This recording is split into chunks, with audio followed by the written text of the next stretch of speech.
रहस्यमयी गांव, न्याय की खोज। एक समय की बात है जब एक छोटे से गांव में रहने वाले लोगों के जीवन में अचानक से रहस्यमयी घटनाएं शुरू हो गईं। एक रोज एक समुद्री तट पर एक आदमी की लाश मिली जिसके मौत का कारण स्पष्ट नहीं था। इसके बाद गांव में एक अनोखा माहौल छाने लगा। वहीं एक और घटना ने लोगों को और भी चौंका दिया। एक स्थानीय व्यापारी की बेटी गायब हो गई। जब पुलिस उसकी खोज के लिए शुरुआती तहकीकात की तो वे उसके मोबाइल फोन से कुछ संकेत पाते हैं। इसके बाद उन्होंने एक अनजान नक्शे को भी खोजा जो लापता लड़की के घर से मिलता है।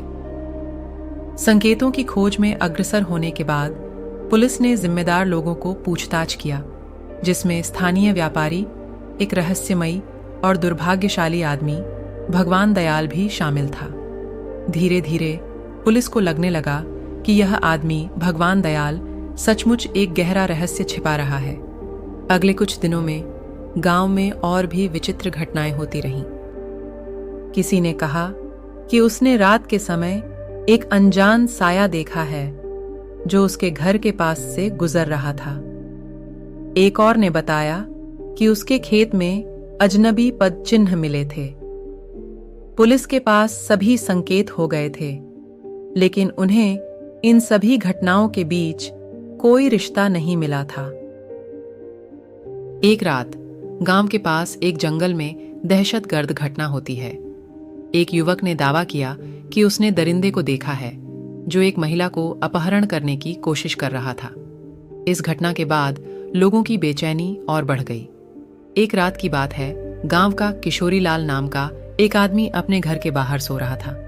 उसने सुना कि जैसे कोई व्यक्ति रो रहा हो, तो उसने बिना सोचे समझे उस आवाज को सुनते सुनते जंगल की तरफ चल दिया।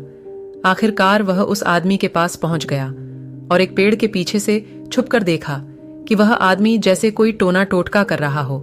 वह भगवान दयाल ही था।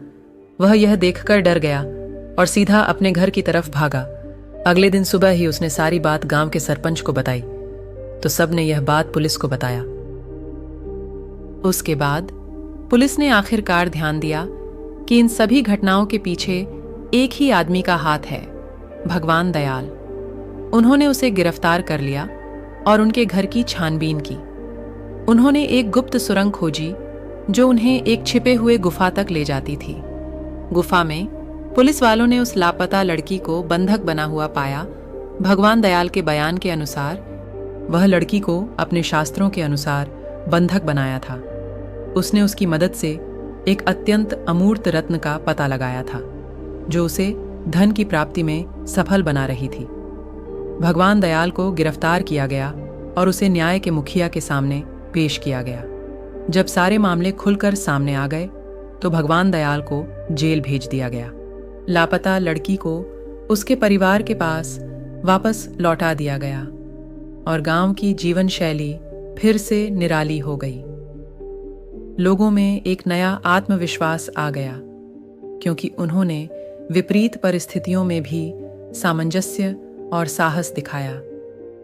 इस कहानी से हमें यह सीखने को मिलता है कि कभी-कभी चीजों की वास्तविकता और हमारी धार्मिकता के बीच अंतर हो सकता है।